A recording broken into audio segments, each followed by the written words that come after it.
I've started the recording. अब पढ़ते हैं अपना शिलापट्टिकरम। अब ये है अपना तमिल लिटरेचर का पार्ट। तो हम स्टार्ट करते हैं इसके इंट्रोडक्शन से कि शिलापट्टिकरम का वर्ड जो है can be broken down into, जो अपना ये जो वर्ड है ये इसको दो पार्ट्स में डिवाइड कर सकते हैं, इसकी संधि विच्छेद कर सकते हैं। वो है एक सिलंबु और है आदिकरम। ये दो वर्ड्स हैं। तो सिलंबु का मतलब होता है एंकलेट, और जो एंकलेट है इसी के अराउंड पूरी स्टोरी रिवॉल्व करती है, इसलिए इसका नाम शिलापट्टिकरम है। Story centers around this pamphlet, although it was introduced in second part. Yeah, second part में इंट्रोड्यूस हुई थी। ये इन्फॉर्मेशन मैंने अलग से डाल दी, वैसे लिखा नहीं था उस टाइम पे, जब पढ़ रहे थे तब रियलाइज किया मैंने कि सेकंड पार्ट में इसके 3 पार्ट है टोटल। तो पहले पार्ट में है कि नहीं, सबसे पहले स्टोरी सुना देता हूँ कि 15th सेंचुरी की कहानी है ये। नहीं, 15th की नहीं, सेकेंड सेंचुरी की है, 50s में है उसके, और 250 एडी सॉर्ट ऑफ थिंग में।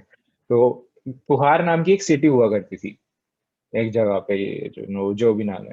तो अगर तुम्हें आइडिया नहीं है कि सेकेंड सेंचुरी का सीन क्या था इंडिया में, तो अगर हमने हिस्ट्री हमें थोड़ी बहुत याद है तो मैं बता दूं कि मौर्यन एम्पायर जो था ना, वो 500 बीसीई में था, और उसके बाद वो काफी 500 साल तक एटलीस्ट चला था। और फिर हमारा आया था 3rd to 4th century AD में गुप्ता एम्पायर। तो उसके बीच की कहानी है ये। तो यहाँ पे हमारा क्या रहता है कि there were two merchants, two merchant princes, काफी रईस लोग थे, और उस टाइम पे बाल विवाह बहुत कॉमन था। तो क्योंकि ये अच्छे दोस्त थे तो इन्होंने डिसाइड किया, एक की लड़की थी और एक के पास लड़का था, तो इन्होंने डिसाइड किया कि इनकी शादी करा देते हैं बचपन में ही। और उस टाइम पे जो लड़का था वो 16 साल का था, और जो लड़की थी वो 12 साल की थी। लड़के का नाम था कोवलन और लड़की का नाम था कन्नगी। वहाँ पे के लिखा है, वैसे वो जी था। एनीवेज हम करने के लिखेंगे। तो इन पेरेंट्स ने इन दोनों की बचपन में ही शादी करा दी, और कुछ टाइम तक इन्होंने अपनी हैप्पी मैरिड लाइफ एंजॉय करी, और पूरा वैदिक कल्चर के हिसाब से इनकी शादी हुई थी।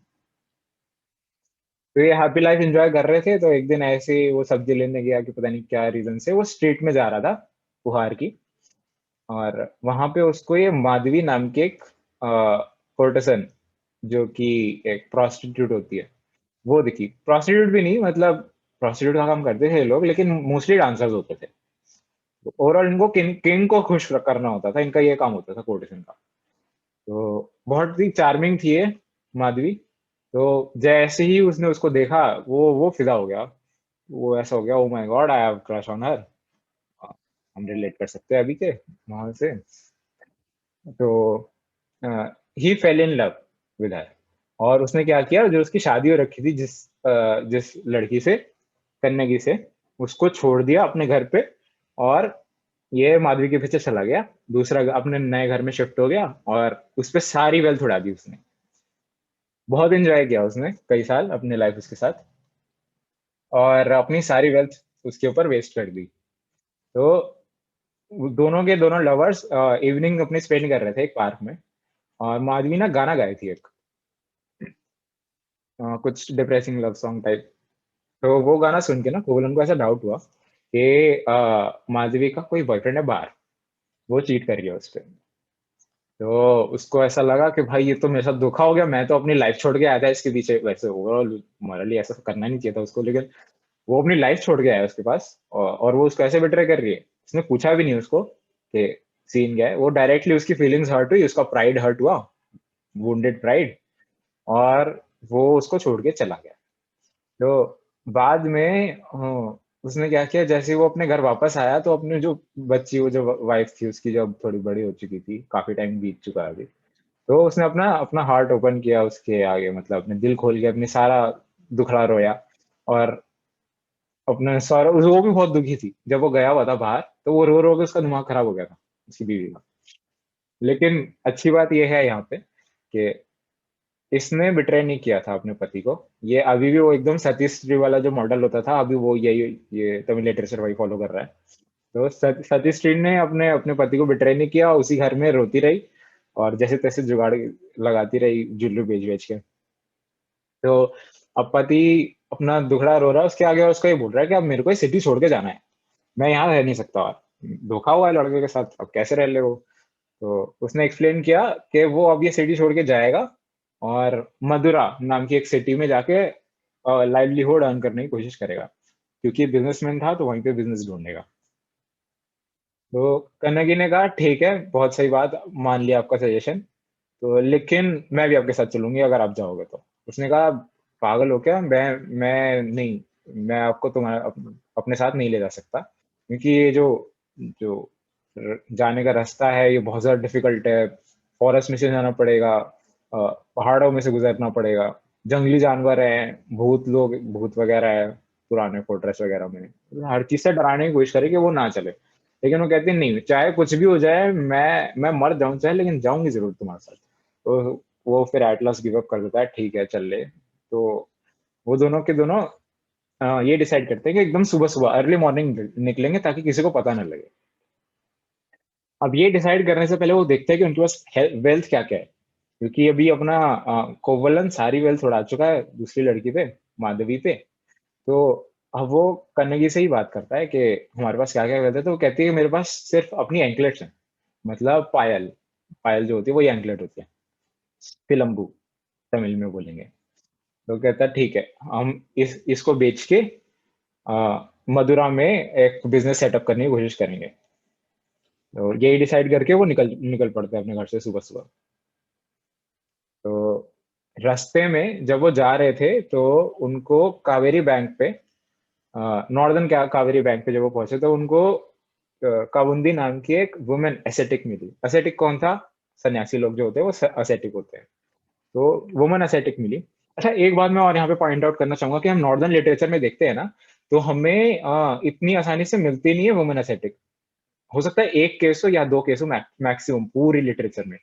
हम सिर्फ साउथ इंडिया में सबसे ज्यादा वुमेन एस्थेटिक देखते हैं, क्योंकि यहाँ पे बुद्धिज्म का ज्यादा इन्फ्लुएंस था। लेकिन ये फैक्ट हमें जानने की जरूरत नहीं है। तो ये जो हमारे कोवलन और कन्नगी हैं, ये उसको उनको प्रणाम करते हैं वुमेन एस्थेटिक को। और काविंदी उनको बोलती है कि मैं आपको अकम्पनी करूंगी और मदुरा का रास्ता बताऊंगी। तो वो कहते हैं ठीक है, बहुत अच्छा है, क्योंकि वो भी वहीं जा रही थी, तो उन्होंने कहा मैं भी आपको अकम्पनी कर लेती हूँ, आपकी हेल्प हो जाएगी। तो कहते हैं ठीक है। तो वो उन्होंने एक्सेप्ट कर लिया। उसके बाद वो साउदर्न बैंक ऑफ कावेरी पे पहुंचे और वहां पे दे रीच्ड रायूर नाम की एक जगह, जो कि चोला किंगडम की कैपिटल है। हमने नाइन्थ में पढ़ा था वैसे एसएसटी में कि चोला किंगडम कहाँ था वो सब, लेकिन मेरे को भी याद नहीं है। तो एक दिन वहां पे वो स्टे किए, रेस्ट किए, क्योंकि बहुत लंबा ट्रैवल था। अभिषेक अपना माइक ऑफ कर ले, बैकग्राउंड वॉइस आ रही। तो एक दिन वहां पे उन्होंने स्टे किया और उसके बाद आगे प्रोसीड किया उन्होंने मदुरा के लिए। तो वहां पे मदुरा पहुंचने के बाद, नहीं, मदुरा पहुंचने से पहले कोवलन जो है वो मिलता है कौशिकन से। अब यहाँ पे कौशिकन कौन है? ये एक मैसेंजर है जो कि माधवी ने भेजा था, जो कि उसकी प्रीवियस लवर थी, ये बोलने के लिए कि देखो, मेरा प्यार सच्चा था, आपको काम का वहम हो रहा है, मैं आपको कभी चीट नहीं किया। लेकिन अब उसने डिसीजन ले लिया था कि वो उसको छोड़ के जाएगा, तो उसने ये बोल दिया मैसेंजर को कि ठीक है, मैंने मैसेज रिसीव कर लिया, उसको रिप्लाई करने की जरूरत नहीं है, अब आप सीधे मेरे पेरेंट्स के पास जाओ, ये इन्फॉर्म करने के लिए कि हमने घर क्यों छोड़ा। तो वो मैसेंजर को अपने पेरेंट्स के पास पेरेंट्स के को इन्फॉर्म करने के लिए भेज देता है। अब यहाँ पे वो लोग अपने असेटिक और ये दोनों फैमिली मेट्स ये पहुंच जाते हैं हमारे वैगई रिवर के पास। और यहाँ पे वो बोट से रिवर क्रॉस करते हैं। अब यहाँ पे वो पहुंच चुके हैं, आउटस्कर्ट्स पे हैं उसके, मदुरा के। तो यहाँ पे वो मिलते हैं एक काव हर्ड्रेस से। अब यहाँ पे देखो, यहाँ पे देखो, मेरे को बहुत अच्छी बात लगती है कि बहुत सारे फीमेल क्या मेन कैरेक्टर्स हैं यहाँ पे। वैसे तो हम गौ गौ चराने वाले आदमी देखते हैं नॉर्थ इंडियन लिटरेचर में, लेकिन यहाँ पे औरत भी है। तो यहाँ पे दे मेट माधुरी, जो कि काव हर्ड्रेस है, गाय चराती है, और को कावुंदी से वो मिली हुई है। तो कावुंदी उनको इंट्रोड्यूस कराती है दोनों कपल्स को माधुरी से, और उनको ये बोलती है कि जब तक ये अपना लाइवलीहुड अर्न ना कर ले मदुरा में, तब तक इनको यहाँ पे रखो, इनको पालन पोषण करो। तो वो एग्री कर लेती है, ठीक है, क्योंकि असेटिक ने बोला है तो मानना पड़ेगा। अब क्योंकि फ्री का खाना किसी को अच्छा नहीं लगता, तो दोनों के दोनों कपल जो है अपने, कन्नगी और कोवलन, ये उस मादरी और माधवी में डिफरेंस है। माधवी थी हमारी वो लवर और मादरी है कॉर्ड्रेस। तो उसका जो कॉटेज है उसको रिपेयर कर देते हैं लोग, क्योंकि फ्री का खाना किसी को पसंद नहीं है। तो अब यहाँ पे जो हमारी काबंदी थी असेटिक, वो वहां पे रहना नहीं पसंद करती, क्योंकि असेटिक्स का क्या रहता है कि ये लोग कहीं किसी घर नहीं रहते, ये सिर्फ जंगलों में रहते हैं या फिर भटकते रहते हैं। तो उसने ये डिसाइड किया कि वो आउटस्कर्ट्स में जंगलों में जो जो आश्रम होते हैं जहाँ पे असेटिक्स और लोग रहते हैं वहां पे डिस्कस करेगी वो रिलीजन और फिलोसफी बाकी सेजेस के साथ। तो वो कॉटेज में नहीं रह रही। अब यहाँ पे माधुरी का क्या सीन है, माधुरी तो 24 घंटे रहेगी नहीं कपल के साथ, तो उसने क्या किया, कन्नगी को अपनी डॉटर के साथ छोड़ दिया और बाहर चली गई गौ चराने ऑब्वियसली। तो अब यहाँ पे वो देखती है कि कन्नगी ने कॉटेज में डिनर प्रिपेयर किया अपने हस्बैंड वाइफ के लिए, ऑब्वियसली अपने कपल्स के लिए, उनके लिए नहीं बनाया, ये अजीब बात है जो इनके घर पे रह रहे हो। तो डिनर प्रिपेयर किया और फिर दोनों ने बैठ के खाया। उसके बाद कोवलन निकल गया बाजार के लिए, एंकलेट, एक एंकलेट ली, दोनों ने नहीं ली उसने, एक एंकलेट लेके बाजार निकल गया। और वो जो टाइम था वो था इनऑस्पिशियस आर, गलत टाइम था बाहर निकलने का या कुछ भी ट्रेडिंग करने का, अकॉर्डिंग टू देम। तो वो निकला और लेकिन उसको पता नहीं था कि वो गलत टाइम पे निकला है। तो वहां जैसे ही वो बाहर निकला बाजार में, उसको वो स्ट्रेट गोल्ड स्मिथ के पास पहुंचा और उसने कहा कि मेरे को एंकलेट बेचनी है। अब गोल्ड स्मिथ का यहाँ पे क्या सीन है कि गोल्ड स्मिथ ने ना पहले किंग की क्वीन का की एंकलेट पहले चुराई हुई थी, और उसके ऊपर पहले से ही शक था किंग को। लेकिन अब यहाँ पे उसके पास एक मौका था, क्योंकि वो जो एंकलेट थी वो क्वीन की एंकलेट से थोड़ी बहुत मिलती थी दिखने में। तो वो कहता ठीक है मैं खरीदने को तैयार हूँ, आप यहाँ पे बैठो मेरे मेरे कॉटेज में, मैं अभी आया। तो वो उसको वहां पे बिठा के वो सीधा किंग के पास पहुंच गया कि मेरे को जो वो बंदा मिल गया जिसने क्वीन का एंकलेट चुराई है। तो किंग को आ गया गुस्सा कि भाई हाँ इसने चुराई, अब इसको मारना पड़ेगा। तो उसने सीधा ऑर्डर कर दिया कि जिसने भी चुराई थी ना उसको एग्जीक्यूट कर दो। तो एग्जीक्यूशनर्स को उसने किंग ने गोल्ड स्मिथ के साथ भेज दिया। अब गोल्डस्मिथ लेके आ गया कॉटेज में एग्जीक्यूशनर्स को। एग्जीक्यूशनर्स ने देखा कि कोवलन बैठा है वहां पे इनोसेंटली। तो देखो किलर और थीफ और जितने भी जो बैड करने वाले होते हैं ना उनकी शक्ल पे दिख जाता है ये ऐसे हैं। तो एग्जीक्यूशन ने उसकी कोवलन की शक्ल देखी तो उनको ऐसा डाउट हुआ कि इतना इनोसेंट आदमी ये तो नहीं चुरा सकता है। तो वो हेजिटेट कर दिए, वो रुके रहे, खड़े रहे। लेकिन गोल्ड स्मिथ ने ना मतलब ऐसे उनको बहुत खरी खरी सुना दी कि तुम्हें पता नहीं कि थ्योरी की ये प्रैक्टिस होती है कि इनोसेंट बन के दिखाना होता है और वो सब। तो मार दो इसको। तो वहां पे जो एक थोड़ा रूड वाला था ना, दो तीन एग्जीक्यूशनर्स थे वहां पे, तो एक जो थोड़ा रूड वाला था उसने वो सीधा गया और जाके उसकी गर्दन उड़ा दी ऐसे। और कोवलन जो अपना मेन कैरेक्टर है वो मर गया। और मेरे को यहाँ पे एक बात ये भी अच्छी लगती है कि नहीं बाद में बताऊंगा क्या। स्टोरी कंटिन्यू करते हैं। तो उसकी गर्दन उड़ा दी। और उसी टाइम जो अपनी मादरी थी जो जिसकी कॉटेज में वो लोग रह रहे थे उसको बैड ओमेंस दिखने स्टार्ट हो गए। और उसको लगा कि भाई ये क्या हो रहा है। तो उसने क्या किया, प्रेयर करनी स्टार्ट कर दी। विष्णु और विनय करके कोई गॉड है वहां पे, तो उनकी प्रेयर करनी स्टार्ट कर दी। और उसने सुना कि people are talking about slaughter of innocent Kovalan. तो उसको और ज्यादा एकदम ऐसे डर लग गया अंदर से, ये क्या हो गया। तो वो सीधा घर भागी।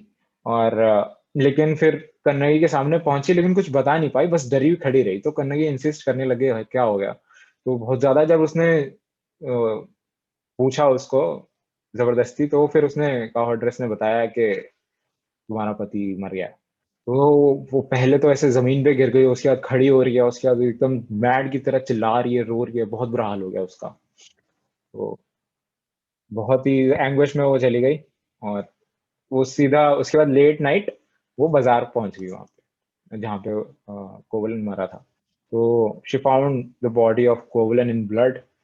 और उसके बाद फिर वो और ज्यादा रोने लग गई जब तक उसने कोवलन की आत्मा को हेवन में राइज करते नहीं देख लिया। कोई बात नहीं, फिक्शनल है। तो उसके बाद उसका जो जो ग्रीफ था, जब उसने हेवन में जाते देखा कोवलन को, ग्रीफ अब एंगर में कन्वर्ट हो गया। अच्छा एक बार बात ये कि जब वो हेवन में जा रहा था कोवलन, तब उसने उसको अपनी बीवी को ये कमांड किया कि तुम यहीं रहो, स्टे हेयर। तो अब जो उसका ग्रीफ था वो एंगर में बदल गया अगेंस्ट किंग, उसको गुस्सा आ गया बहुत। तो सीधा सीधा पैलेस पहुंची और उसने डिमांड करी जस्टिस, कि भाई क्या है ये, तुम मतलब कुछ भी करोगे, गुंडा राज हो रहा है ये। तो किंग को पता लगी जब सच्चाई, पता कैसे चली पहले अब ये देख लेते हैं कि, एक सेकंड सॉरी। किंग को जब सच्चाई पता लगी कि ये एक्चुअली इनोसेंट मर्डर हो गया, तो वो ग्रीफ स्ट्रिकन हो गया। और उसको ये बात कैसे पता लगी कि वो इनोसेंट था, कि उसने अपना जो दूसरा एंकलेट था ना, वो राजा को दिखाया, कन्नगी ने। तो अब वो इतना ग्रीफ स्ट्रिकन हो गया कि वो अपने थ्रोन से उठा, गिर गया और ग्रीफ में मर गया। अब कन्नगी का जो एंगर था वो अभी भी एकदम रिजॉल्व नहीं हुआ था। तो she tore off her left breast ऐसे, और सिटी में ऐसे फेंक दिया उसने, और सिटी जल के एकदम राख हो गई, सब कुछ जलने लग गया। हाँ थे हम, यस। तो सब जलने लग गई, पूरी सिटी जलने लग गई, और चाहे ब्राह्मण, काउस और चिल्ड्रन और एजेड पीपल को कुछ हार्म नहीं हुआ उसमें। और उसके बाद क्योंकि सिटी जल रही थी, तो सिटी के जो गार्डियन डीटी थे मदुरा के, वहां पे वो कन्नगी के आगे अपीयर हुए, और उन्होंने बोला कि देखो भाई, अ, अब कुछ डेज बाद, 14 डेज बाद, तुम्हें भी अब अपने पति के पास, कोवलन के पास जाने का मौका मिलेगा। तुम 14 डेज में हेवन में चली जाओगी। और उसने पूरी कोवलन की स्टोरी भी सुनाई कि जो उसके साथ इतना इनजस्टिस हुआ, वो हुआ क्यों। तो according to that detail, past life में कोवलन एक वसु नाम के किंग की सर्विस में था, सिंगापुरा नाम के एक किंगडम में। और वहां पे उसने एक इनोसेंट मर्चेंट को मार दिया था, ये सोच के कि शायद ये स्पाई है, और जबकि वो इनोसेंट था। तो कर्मा की यहाँ पे बात की थी, उसके बाद यहाँ पे पेज नंबर 8 पे आई गेस। तो कर्मा के बारे में डिटेल में बताया हुआ है, कि कर्मा ऐसे ऐसे होता है वगैरह वगैरह। जो भी है, तो कन्नगी ने उसके बाद मदुरा सिटी छोड़ दी, और वहां पे छोड़ने के बाद वो वेस्ट की साइड पे गई, जहाँ पे वो एक एक फॉरेस्ट टाइप में एक पेड़ की नीचे जाके खड़ी हो गई, वेंगाई ट्री। मुझे नहीं पता है किस टाइप का ट्री होता है। और उस ट्री के नीचे जब वो खड़ी थी, तो बहुत सारे लोग इकट्ठे हो गए उसके आसपास। हाँ, एक्चुअली देवर ट्राइबल पीपल, जो कि एकदम स्टोरी के बाद में बताया जाता है कि वो ट्राइबल थे, लेकिन स्टोरी में नहीं बताया। एनीवेज, तो बहुत सारे लोग इसके आसपास इकट्ठे हुए, और उसके बाद जब इकट्ठे हुए तो सेलेस्टियल कार आई उसको लेने, और वो फिर हेवन चली गई। तो ये हमारा स्टोरी का एंड है। अब पोस्ट स्टोरी में क्या क्या होता है, वो होता है कि हमारा ये न्यूज ना चेरा किंग को इन्फॉर्म की जाती है। अब ये इन्फॉर्म करने वाले कौन थे, ये ट्राइबल पीपल ही थे, जिन्होंने ये होते हुए देखा, सेलेस्टियल बॉडी, सेलेस्टियल कार में जाते हुए उसको देखा, जिन्होंने कन्नगी को। तो उन्होंने इन्फॉर्म किया चेरा किंग को। और ये जब चेरा क्वीन को पता लगी, चेरा एक्चुअली जगह का नाम है, किंगडम चेरा। तो क्वीन को जब ये स्टोरी पता लगी, तो उसकी इच्छा हुई कि अब वो टेम्पल बनाए उसके लिए, उसको रिस्पेक्ट पे करने के लिए। वो गॉड के तौर पे नहीं करना चाह रही थी ये काम, जस्ट पे रिस्पेक्ट। अब वो गॉड की तरह ट्रीट किया जाता है उसको।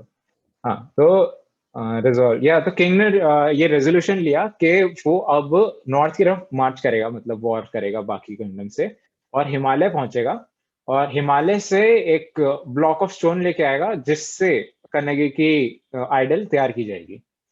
तो उसमें मतलब मैं तो कहता हूँ एंटरप्रेन्योर वाली इसकी माइंडसेट है, कि एक एक इमोशन को एक कॉज से अगर जोड़ दो, तो बहुत सारे लोग तुम्हें सपोर्ट करने लग जाएंगे। मैं एंटरप्रेन्योर नहीं बनाना सिखा रहा तुम्हें, तो स्टोरी आगे बढ़ते हैं।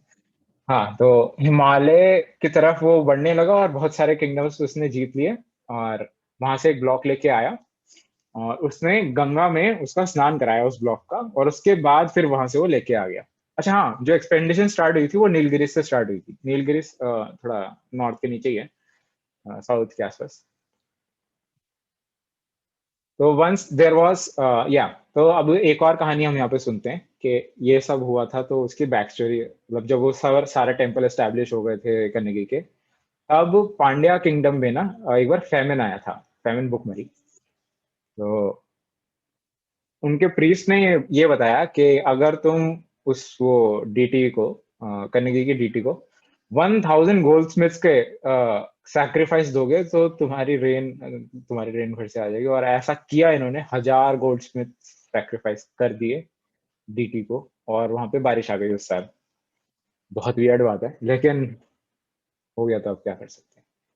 हाँ, तो सिलोन और चोला किंगडम्स में ने भी यही सारी जो क्या बोलते हैं रिलीजन सॉर्ट ऑफ थिंग अपनाने स्टार्ट कर दिए, करने के टेम्पल्स बनाने स्टार्ट कर दिए। और मालवा किंग ने भी ऐसे ही किया था। तो इस टाइम पे साउथ में हर जगह Kannagi as a goddess famous है, as a human being famous नहीं है। उसको गॉड की तरह पूजा जाता है।